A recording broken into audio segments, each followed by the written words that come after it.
Halo kawan pajak, apa kabar semuanya?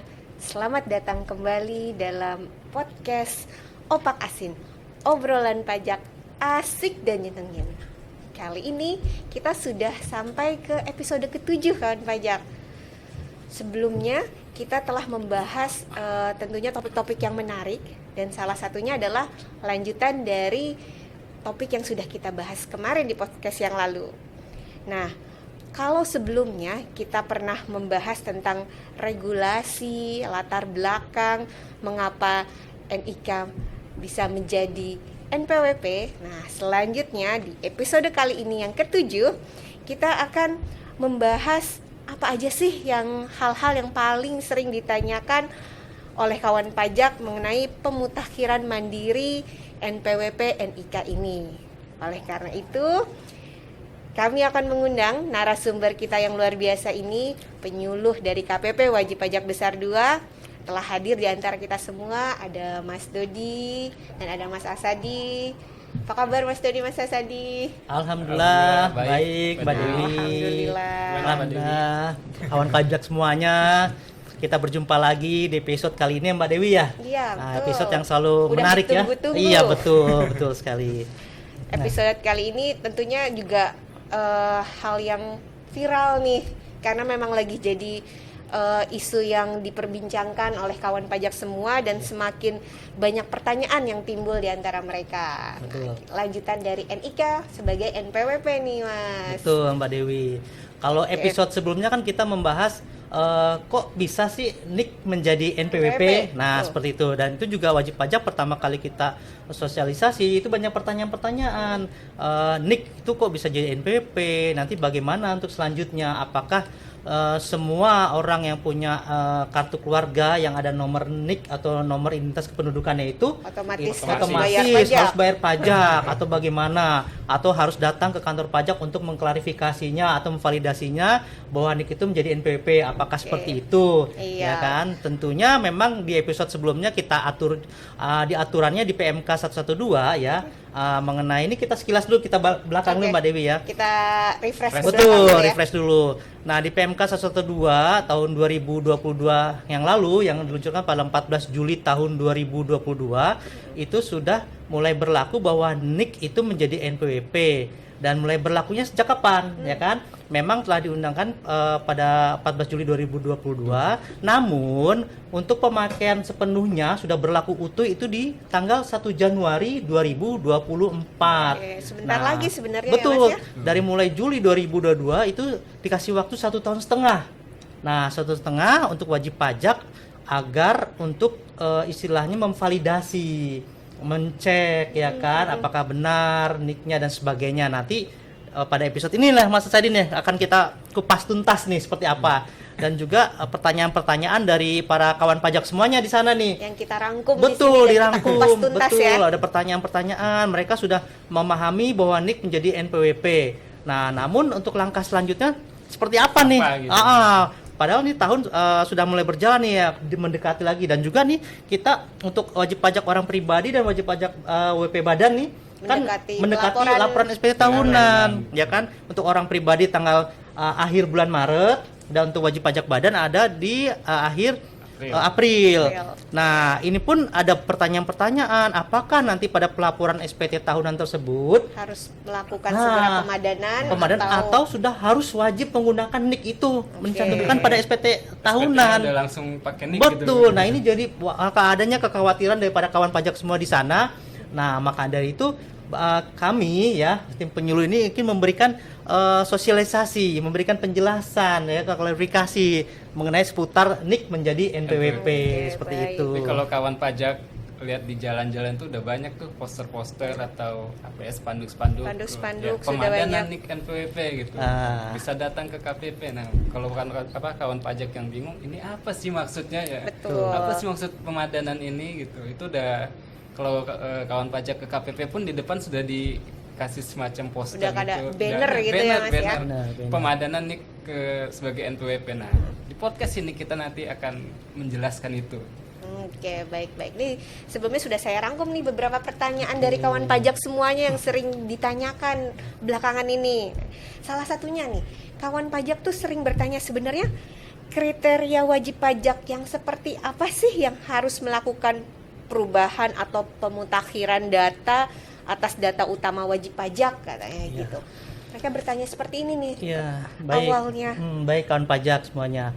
Jadi kawan pajak semua di sana yang sudah memiliki NPWP, yang orang pribadi atau wajib pajak badan ya, sudah memiliki NPWP pribadi, kemudian dengan aturan ada PMK 112, NIK menjadi NPWP, itu perlu adanya istilahnya harus terintegrasi dulu nih antara NPWP yang terdaftar yang dibuat oleh Direktorat Jenderal Pajak dengan data Dukcapil, NIK itu sendiri ya kan, nomor identitas kependudukan.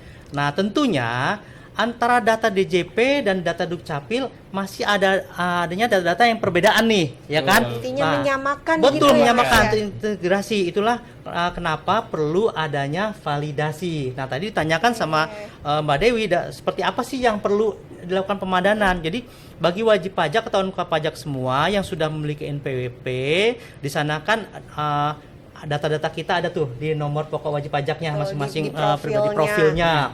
Yaitu mencakup di sana ada data identitas diri wajib pajak itu sendiri, ya kan? Ada tanggal lahir, anggota keluarga, pekerjaan, semua ada di data-data di NPWP. Nah, dari data-data tersebut, apakah benar data-data tersebut sama dengan data-data yang ada di Dukcapil? Ya kan, Dukcapil itu kan juga kita sebagai warga negara ya kan, tentunya pasti punya terdaftar sebagai punya kartu penduduk, yaitu KTP dan juga kartu keluarga. Dan mereka punya database sendiri. Betul, dan di sana ada nama kita, kepala keluarga, nama anggota keluarga, tanggal lahir, ya kan, jenis pekerjaan dan sebagainya ada semua. Nah, di sini perlu adanya validasi ya, pemadanan, istilahnya pemadanan data ya, kita cocokkan nih data-data tersebut ya, kita cek sendiri. Intinya membenarkan ini benar gak Betul. sih namanya, ini benar gak sih datanya. Betul, tadi gitu ya. Mas Sadi bilang nih adanya pemadanan data, istilahnya apa, individu sendiri ya, mandiri, wajib pajak mandiri, seperti itu. Karena ini kan semangatnya integrasi data, Mbak ya, integrasi data, jadi ya kalau bisa memang diwajibkan ya, diharuskan namanya ya. Nama di NPWP dan nama di kependudukan harus sama gitu, karena semangatnya adalah integrasi, jadi baik nama, alamat gitu itu sama dengan data kependudukan. Contohnya nih nama kayak Mas Dodi sendiri ya, betul. Dodi ada yang menggunakan Y, ada yang menggunakan I. Nah, itu kita pakai data yang mana nih? Karena semangatnya integrasi itu, semangatnya harus sama ya, kita samakan itu, kita menggunakan yang mana. Nah, karena kita acuannya adalah nomor induk kependudukan atau NIK. Nah, nanti kita acuannya ke NIK itu. Misalnya di NPWP Dodi pakai I, sementara di kependudukan Dodinya pakai Y. Nah, kita akan mengacu ke data kependudukan. Gitu. Tapi kalau misalnya itu data kependudukan kita itu salah, harusnya pakai I gitu. Gimana itu? Ya kita harus mengubah data kependudukan kita dulu ke Dukcapilnya seperti itu. Nah, ini Mas Sadi tadi sudah disinggung nih Mbak Dewi nih, Mas Sadi, kita harus mengacu ke tadi nomor induk kependudukan. Karena ini juga seperti amanat dari aturan ya PMK 112 dan undang-undang kita untuk menunjukkan nanti ini single identity. Nah, jadi nggak kebanyakan nomor. Betul. Ya. Jadi kita mengacunya sekarang dikerucutkan ke nomor induk kepegawaian yang ada, induk kependudukan yang ada di Dukcapil. Tadi sudah disinggung nih sama Mas Sadi nih. Tadi contohnya saya pernah melakukan validasi nih untuk dari sendiri ya. Sudah coba sendiri ya, Mas Dodi ya. Pas saya buka DJP online saya, terus kemudian masuk ke menu profile, terus lihat kita identitas, di situ ada validasi ya, tertulis ya validasi. Ada tulisan menu validasi. Betul, ada menu validasi. Nah, kemudian saya coba nih, masa dia kawan pajak semua, dan mungkin kawan pajak, mungkin ada yang sudah mencoba, namun kok tidak valid, atau mungkin sudah kawan pajak di sana belum pernah mencobanya. Nah, mumpung ada waktu masih 1 tahun lagi nih, terakhir ini mungkin mencobanya. Nah, pada saat saya mencoba validasi, saya klik tombol validasi, di sana muncul alert atau ada notifikasi bahwa identitasnya tidak valid. Nah, di situ juga ditulis juga ya. Kebetulan saya Tidak validnya mengenai apa? betul ada terlihat di juga. sana. Nah, Oh, kebetulan oke. saya di situ ditulis sebuah nama. Nama tidak sesuai gitu. Nama tidak sesuai. Nama tidak sesuai Nah, dengan Y dan I tadi betul. ya. Nah, tentunya mungkin kawan pajak di sana tidak sesuainya seperti apa. Perasaan kok di NPWP kok kita sudah benar nih penulisannya, sudah cocok. Nah, tentunya tadi sudah dikatakan kita harus adanya pemadanan atau validasi ke nomor induk kependudukan NIK atau kartu keluarga yang ada di Dukcapil ya. Jadi kita melihat nih, coba kawan pajak di sana dicek Berarti lah. kawan pajak harus menyiapkan KTP Betul. dan KK Betul. mungkin ya. Oke. Pada saat saya Iya, iya, mengecek nama saya ternyata berbeda. Pada di NPWP nama saya tuh tulis lengkap ya, full.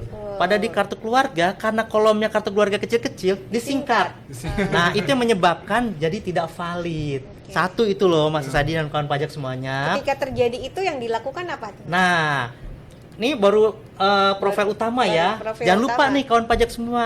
Di sana ada anggota keluarga. Oke. Kita juga harus mengecek juga nih anggota keluarga kita dulu nih sebelum kita melakukan istilahnya konfirmasi ke pihak Dukcapil. Nah, kita buka lagi di menu profil anggota keluarga ya, ya. Pas kita buka ternyata nama-nama keluarga di saya itu pertanyaan singkatan semua karena terpanjang. Oh, nama-nama anggota Iya. keluarga Mas Dodi itu ternyata Itu tidak valid panjang-panjang. juga Oke. karena penulisannya itu terlalu panjang, sehingga pada saat itu saya mencoba untuk konfirmasi ke tempat kantor pajak saya terdaftar. Oke. Kebetulan saya terdaftar di Depok, ya kan. Pada saya daftar ke bagian pelayanan. Datang atau by phone atau Nah, bagaimana ini Mas nih Sadi gimana baiknya caranya nih? Kalau konfirmasi seperti apa nih? Nah, Gimana? kalau konfirmasi kita bisa datang langsung ke KPP Mbak Dewi, Oh, ke KPP oke. atau by phone bisa ke KPP untuk menanyakan validasi kita gitu. Kalau misalnya ternyata ada kesalahan, kita bisa melakukan perubahan data ke KPP tempat kita terdaftar itu. Oke, kalau memang kesalahannya itu ada di Iya, NPWP kita. Betul, kalau kita gitu. ingin menyamakan NPWP kita dengan NIK. NIK-nya. Oke. Nanti yang seperti tadi Mas Dodi katakan tadi, ketika kita masuk ke di DJP online, itu nanti udah kelihatan tuh status kita valid Valid atau tidak valid. Nah, Kalau ketika- sudah valid dari awal kita masuk udah valid, kita Ya. melakukan apa ini, Ya, Mas? jadi di validitas di pemadanan itu ada 4 jenis data. 4 jenis data itu Oke. data utama, Oke. data keluarga, Mm-mm. data KLU sama data lupa satu lagi. Data lainnya. Data lainnya ya. Hmm. Nah, ketika data utama itu belum valid, itu kita klik validasi dulu. Nah, kalau sudah valid baru kita ke data keluarga. Data keluarga Oke. itu nanti kita input Mbak Dewi. Kalau misalnya kita pada saat lapor SPT itu belum ada data keluarganya, kan kadang NIK kita isi tanggal lahir gitu ya. Betul. Itu kita input NIK-nya di data keluarga itu di profilnya. Nanti kalau semua sudah valid itu sudah bisa. Paling tidak sih di data utama itu kita sudah harus validasi. Lama Data- nggak sih, Mas, prosesnya? Oh enggak. Itu- Kita tinggal klik validasi aja. Kalau kita sudah pernah input NIK, klik validasi aja. Nanti kalau sudah jadi valid, simpan profil itu sudah bisa. Nah Hitungan detik berarti ya? betul, ketika kita sudah valid, kita bisa mencoba yang ini udah berhasil atau belum ya gitu. Ya. Gimana cara mencobanya? Pada saat kita masuk DJP online, kita coba gunakan NIK kita, jangan gunakan NPWP. Nah, ketika kita gunakan NIK kita bisa login, nah itu udah Berarti bisa. sudah dilakukan pemadanan oleh kantor pusat begitu Bu? Atau bagaimana, Mas? itu berarti kita sudah melakukan pemadanan secara mandiri. Oh, Nah, oke. Jadi Ya. data kita sudah valid untuk data utamanya. Berarti yang kita lakukan tadi Betul. namanya pemadanan mandiri itu Betul. tadi sudah berhasil dan valid. Iya, gitu. paling tidak data utama itu kita validasi. Data kita utama pemadanan yang paling dulu. penting ya Betul. pertama-tama. Oke. Mungkin ini kali Mbak Dewi ya atau kawan pajak semua di sana, mungkin kawan pajak sana berpikir akankah kita harus datang ke Iya. kantor Dukcapil ya kan? Mikirnya Mikir seperti itu. itu. Oh, waktunya terbuang. Ternyata tadi sudah disampaikan juga sama Mas Sadi ya. Ini kan pemadanan data secara mandiri ya kan. Langkah pertama tadi sudah disebutkan ya, siapkan KTP kata penduduk atau dengan kartu keluarga. keluarga. Kan tadi menunjuknya kita kan single identity nantinya, single identity nasional. Jadi patokannya adalah kartu keluarga, ya kan?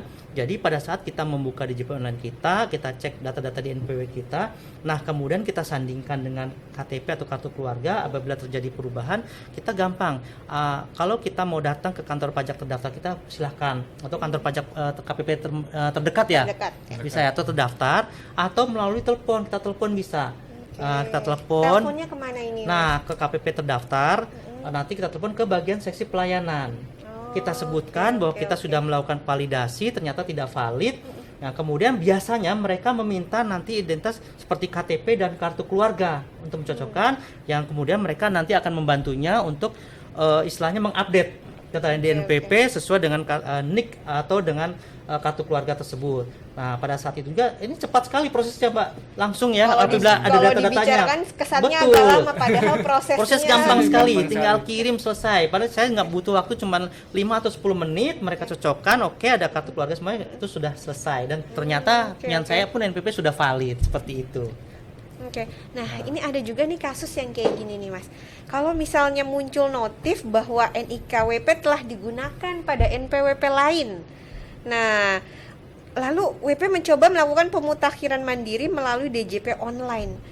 Ini baiknya langkah yang dilakukan WP bagaimana pertama kali ketika muncul hal seperti ini, atau langsung konfirmasi ke kantor pelayanan pajak supaya dilakukan pengecekan dan dibantu pemutakhirannya.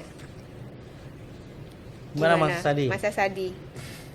Jadi ya kasus gini sangat mungkin terjadi ya. Iya, walaupun mungkin nggak banyak gitu. Ternyata tapi memang telah digunakan NPWP lain. Kadang mungkin kalau dulu kan kita daftar NPWP itu tidak mencantumkan NIK ya. Jadi katakanlah saya punya 2 NPWP gitu, satunya pada saat daftar NIK-nya tidak diinput, itu bisa terjadi. Nah, ketika itu terjadi, wajib pajak bisa datang ke KPP terdaftar ya. Daftar terutama di mana untuk melakukan validasi. Nanti wajib pajak tersebut harus membawa dokumen pendukung yang tadi Mas Rudi sampaikan, KTP, kartu keluarga. Nah, nanti lewat dari data-data KPP, tersebut ya yang akan digunakan nanti KPP. dari KPP akan melakukan validasi. Ini yang asli bukan ya, yang digunakan yang mana ya ininya, yang NPWP-nya. Nanti akan dilihat itu yang sesuai yang mana, dari tanggal lahirnya bisa gitu. Oh, ini yang sesuai.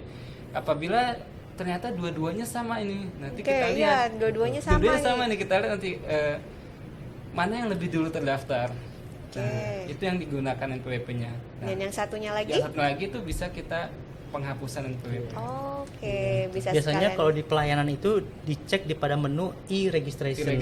Kalau di Jadi bisa aja dulu KPP. ada penetapan NPP secara jabatan. Betul. Ya kan, sehingga kita memiliki 2 NPWP. Nah, pada aplikasi e-registration di seksi pelayanan itu bisa diketahui nih, bisa lihat nih tanggal update-nya kapan. Nah, mana yang kita pakai ya kan, yang lebih dulu. Sehingga tadi Mas Sadi bilang untuk dihapus salah satunya. Jadi nggak double ya. Jadi biar tetap nggak double ya. Oke, sekarang terkait kalau misalnya mau validasi email dan nomor telepon, tentunya nomor telepon dan email ini kan wajib pajak, kawan pajak ataupun siapapun sering berganti-ganti email, entah berapa kali ganti email dan nomor telepon. Nah, kalau wajib pajak, kawan pajak semuanya tidak menerima tautan ketika melakukan validasi, ketika melakukan perubahan data nomor telepon selulernya itu nggak ada tautannya gitu. Itu yang harus dilakukan itu bagaimana? Kawan pajak tuh diarahkannya kemana nih supaya bisa memvalidasi betul. Ya kadang karena kan nggak terima tautannya nih. Karena apa ya, Karena nomor teleponnya email, ganti nomor telepon, atau betul. emailnya ganti. Iya. Oh, jadi tautannya nggak masuk gitu. Nggak masuk. Nah, jadi kawan pajak bisa menghubungi Kering Pajak 1-500-200. Oke, Ya, nanti dari Kering Pajak dari itu Kering bisa Pajak dibantu ya. Atau nanti bisa ke KPP terdaftar. Nanti KPP terdaftar akan melakukan pemutakhiran data mandiri yang seperti Mas Dodi bilang, aplikasinya e-registration. Nanti akan diinput nomor HP dan alamat email yang digunakan. Betul. Setelah itu baru nanti akan dikirimkan link tautannya ke alamat yang baru tersebut. Oke, gitu ya. Jadi sebenarnya nggak perlu datang ke kantor pajak juga ya. Iya, Kering Pajak juga memfasilitasi itu. Betul. Oke, baik. Sekarang kalau terkait masalah KLU, nah kalau perubahan data KLU ini udah beralih dari dari hal-hal email tadi ya.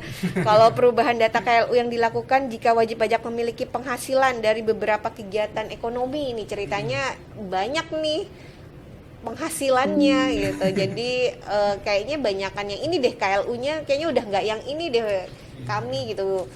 Itu bagaimana nih wajib pajak? Ya,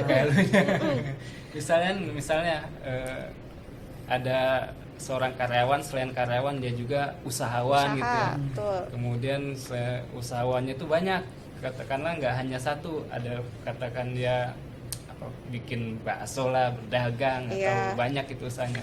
Maka KLU yang dia gunakan adalah KLU yang paling dominan dalam kegiatan ekonomis pegawai tersebut. Misalnya, saya dominannya sebagai karyawan nih, ini hanya sampingan gitu, yang dominan, gitu. Tidak dominan. Betul, gitu ya, itu kembali ke self assessment juga sih Mbak, dia yang ini sendiri, mutakhirnya sendiri apa? Kita percayakan kepada kawan pajak ya. Dominannya itu di KLU mana, itu yang akan yang wajib pajak tersebut mutakhirkan. Oke. Berarti semua diserahkan self assessment ke kawan pajak semuanya. Betul. Nah, kalau ada satu lagi nih, ada cerita ketika kawan pajak mempunyai anak lebih dari 3. Gitu. Ternyata ketika pemadanan ini ada sedikit notif nih, katanya kawan pajak telah melakukan edit data keluarga yang lebih dari 5 orang, lalu klik ubah profile. Tapi selalu muncul ada notif kesalahan server dan data yang telah diinput hilang, kadang-kadang seperti itu. Jadi apakah terdapat batasan input data keluarga? Jadi nggak boleh anak lebih dari 3 kah? Atau bagaimana ini dari sistemnya, atau memang peraturannya, atau bagaimana ini Mas Dodi atau Mas Adi kira-kira? Baik, memang pada aplikasi kita ya di DJP Online ini penginputan itu maksimal untuk 3 orang. Jadi istilahnya K1 K3. Ya, jadi penginputan yang maksimal. Iya, KI3. Istri 1, betul. anak 3. Jadi balik. Jangan dong. Jadi memang demikian kan pajak ya, untuk saat ini memang aplikasi kita hanya bisa untuk KI3 istilahnya. Maksimal 3 orang. Jadi memang kalau lebih memang ada notifikasi seperti itu. Namun demikian memang nanti dari JP juga melakukan seiring perkembangan ini melakukan update ya, melakukan perbaikan pada sistem kita seperti itu untuk mengakomodir mungkin nanti ya kalau anak lebih tega atau dengan aturannya seperti apa nih. Karena di aturan kita kan maksimal PTKP tanggungan 3. Seperti itu. Mungkin nanti ke depannya ya bukan tanggungannya, hanya untuk keperluan update profil, hanya untuk update profil bisa lebih dari 3. Tapi untuk PTKP tetap sampai saat ini maksimal 3. Maksimal 3. Oke. Nah, ini masih terkait data unit keluarga nih, karena biasanya banyak banget pertanyaan dari kawan pajak terkait data unit keluarga nih. Katanya bagaimana sih cara mengubah status hubungan keluarga dari kepala keluarga menjadi status lain, misal anak, sedangkan pada menu pilihannya tuh nggak dapat diklik nih, katanya. Gimana cara ngubahnya nih gitu. Ini lagi pemadanan mandiri sendiri nih. Kira-kira kalau ada hal-hal seperti ini gimana sih gitu, gak bisa diklik, kami harus apa, kata kawan pajak semuanya. Mas Sadi atau Mas Dodi kalau ada masa seperti ini biasanya ngasih solusinya seperti apa nih Mas? Jadi kan kalau kita sebagai pemilik NPWP ya, sebagai wajib pajak, ketika kita sebagai wajib pajak itu statusnya pasti kepala keluarga. Betul. Nah, itu tidak bisa diganti menjadi anak lagi, Mbak Dewi. Nggak bisa diganti ya? Bisa. Namun yang bisa diganti apabila kan tadi ada data utama, ada data keluarga ya. Nah, yang bisa diganti adalah data keluarga itu. Data keluarganya statusnya misalnya salah ketik nih, Mbak Dewi harusnya Isli ditulis sebagai anak gitu di data keluarganya. Kan bisa saja kan hal itu terjadi. Bisa, itu sangat mungkin terjadi. Itu yang bisa diubah. Namun untuk data utama itu tetap kepala keluarga tidak bisa diganti sebagai anak. Itu ya seperti itu Mbak Dewi. Oke. Jadi hanya yang bisa diubah seperti itu ya. Oke. Nah, sekali lagi nih kita perlu menegaskan lagi nih kepada kawan pajak. Jadi ketika kawan pajak mau melakukan pemutakhiran data secara mandiri, data-data utama apa saja sih yang harus diklarifikasi oleh wajib pajak gitu, yang perlu menjadi highlight kawan pajak semua ini, apa aja nih Mas Dodi? Ya, baik. Nah, tadi kita udah sampaikan semua nih ya, secara ini cuman di highlight kita nih biar kawan pajak lebih istilahnya menyiapkan, lebih sekalian prepare ya. closing statement mungkin. Wah, betul. Jadi baik kawan pajak semua, untuk validasi atau pemenuhan NIK menjadi NPWP, waktunya tinggal 1,5 tahun yang berakhir pada tanggal 31 Desember 2023 nanti dan mulai berlaku 1 Januari 2024. Nah, pada saat dikasih kesempatan dengan waktu yang cukup lama ini 1,5 tahun, diharapkan wajib pajak semua, kawan pajak semua melakukan validasi seperti yang tadi kita sampaikan, terutama kita menyiapkan NIK berupa KTP dan juga kartu keluarga, dan kemudian juga NPWP kita cek, dan juga kawan pajak semuanya harus mengecek juga nanti di JP online-nya masing-masing ya. Betul. Melihat mandiri mengecek data-datanya untuk dipadankan atau disamakan dengan identitas yang ada di Dukcapil. Dan kemudian juga setelah melakukan validasi, apabila terjadi tidak valid ya, untuk segera mengkonfirmasi ke KPP terdaftar atau tadi juga melalui kering pajak bisa. Sehingga wajib pajak bisa dengan cepat nih mengetahui mana yang terjadi kesalahan. Seperti itu sih Mbak, sangat simpel dan mudah. Apabila masih belum kurang jelas, bisa datang ke kantor pajak terdekat di mana wajib pajak daftar, seperti itu. Oke, baik. Berarti hanya perlu tinggal menyiapkan KTP, kartu keluarga, lalu perhatikan NIK-nya, nama, tempat lahir, tanggal lahir, itu yang perlu menjadi hal yang utama ya kawan pajak semuanya. Oke kawan pajak semuanya, setelah tadi sudah ada closing statement dari Mas Dodi, kesimpulan dari pertanyaan-pertanyaan yang sering diajukan oleh kawan pajak semua, maka berakhir pula podcast kita Opak Asin hari ini mengenai hal-hal yang menjadi pertanyaan yang sering ditanyakan oleh kawan pajak terkait NIK menjadi NPWP. Saksikan terus episode-episode podcast Opak Asin selanjutnya yang tentunya nggak kalah seru dengan episode-episode sebelumnya dan hari ini. Dan bagi kawan pajak yang ingin menyaksikan podcast-podcast kami yang sebelumnya dengan tema-tema yang berbeda, bisa membuka link YouTube KPP Wajib Pajak Besar 2. Dan jangan lupa untuk subscribe, komen, dan share link YouTube KPP Wajib Pajak Besar 2 ini. Saya Yuselvi Dwi Septiana beserta narasumber ada Mas Dodi Wahyudi Santoso dan ada Mas Asadi Mulyadi. Mohon pamit, mohon undur diri. Opak Asin, obrolan pajak asik dan nyenengin. Dah, selamat sore. Terima kasih.